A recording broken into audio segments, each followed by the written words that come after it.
各位香港人，你覺得自己開唔開心呢？其實如果我哋睇下一啲研究數據嘅話咧，喺2022年嘅香港咧，的而且確唔係一個精神健康狀況好好嘅城市嚟嘅。有一份長期研究咧，就係統計過香港人03年同埋2020年嘅精神健康狀態。佢發覺喺2020年，其實香港人患有抑鬱症或者類似症狀嘅比率，或者有創傷後壓力症，亦即係 PTSD 嘅比率咧，其實係比較03年嘅時候咧係高出10倍之多嘅。可以話其實我哋嘅精神健康狀況咧係相當之唔理想。咁但係喺呢個情況下，究竟我哋可以點樣去揾到快樂，或者揾到我哋嘅心理健康呢？係咪不聞不問，讓自己處於一個好放鬆、冇追求、淨係得娛樂嘅狀態，就係一件好事呢？哲學家尼采咧，佢將呢種追求咧形容為 the couchman 啊，亦即係一個喺攤喺梳化上面淨係娛樂度日嘅男人。咁喺尼采嘅哲學入邊，好明顯佢係相當之鄙視呢種處世態度嘅。佢亦都覺得呢種態度其實未必會為我哋帶嚟心理健康。咁我今日想講3個面向嘅，分別就係唔認命嘅成長心態啦，活在當刻嘅靜觀，同埋有所追尋嘅意義感，去同大家分享喺咁樣嘅情況，我哋可以點樣幫自己去建立心理健康嘅。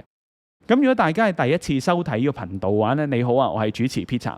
喺5分鐘心理學入邊咧，我哋會分享心理學知識，希望讓心理學咧成為香港人嘅思想裝備，使得我哋更加有能力同埋智慧去回應各種事業、社會同埋生活上嘅詰問。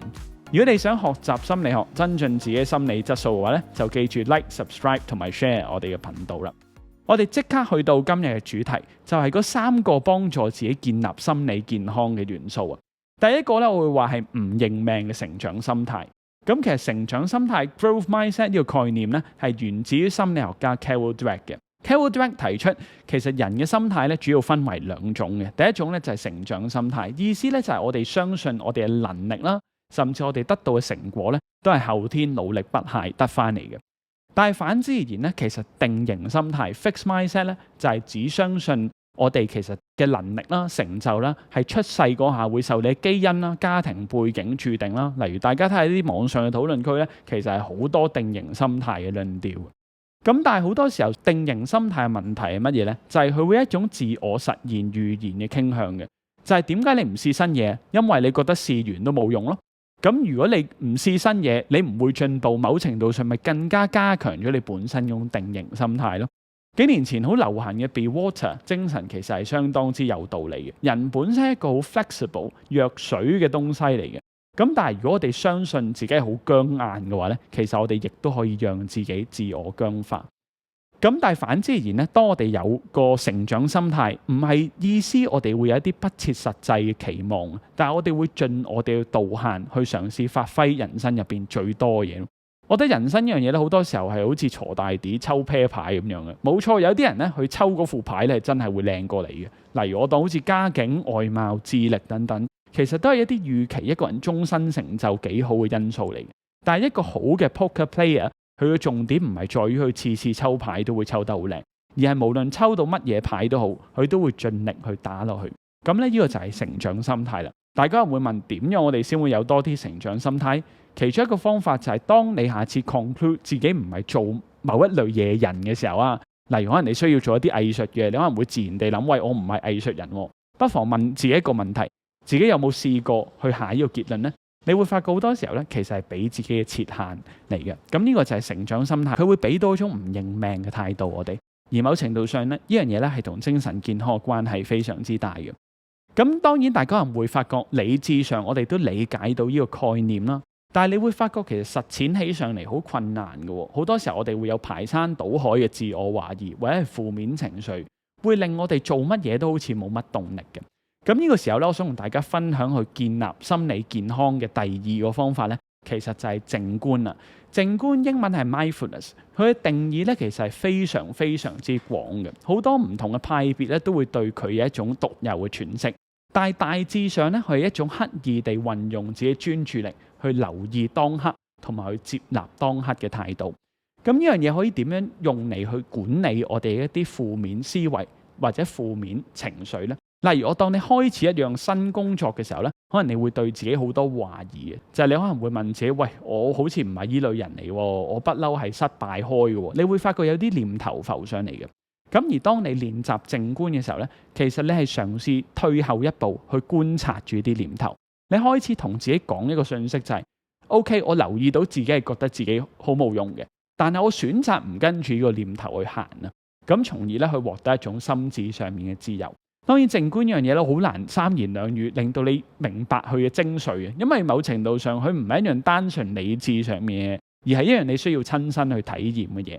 咁其實樹洞香港咧不嬲都有準備一啲免費嘅靜觀資源或者課程嘅，咁有興趣嘅朋友咧都可以去 description box 度睇多少少呢種靜觀嘅生活態度。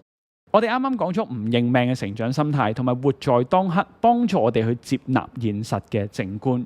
咁但係大家都可能會有一個疑問喎，就係 OK， 我了解呢種心態，我亦都了解到靜觀其實係乜嘢嚟嘅。但係話雖如此，其實要作出改變，亦都係相當之辛苦喎。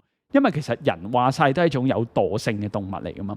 咁呢個咧就係有所追尋嘅意義感嘅重要性啦。喺參加樹洞課程嘅朋友入邊啦，或者例如我接觸嘅 friend 入邊啦，可能好多時候都會同我哋講話：喂，我覺得好似唔係好揾到自己意義，或者覺得意義呢樣嘢係好虛無。咁但係其實咧，我哋可以不妨退後一步咧，去反思下呢個問題。我哋好似人人都覺得意義係重要嘅，但係其實意義嘅意義係乜嘢呢？亦即係點解我哋需要一啲意義呢？有位心理學家 Viktor Frankl， 佢就俾出一個好清晰嘅答案。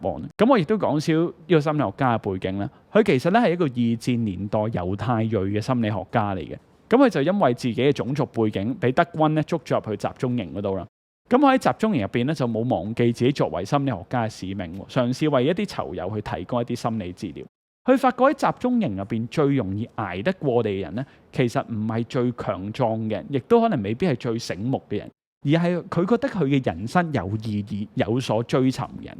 因為點解有意義咁緊要呢？就係如果你純粹稱歡樂同埋痛苦嘅話咧，喺集中營入邊自殺可能係一個比較明智啲嘅決定，因為你每一日面臨嘅都係無盡嘅煎熬。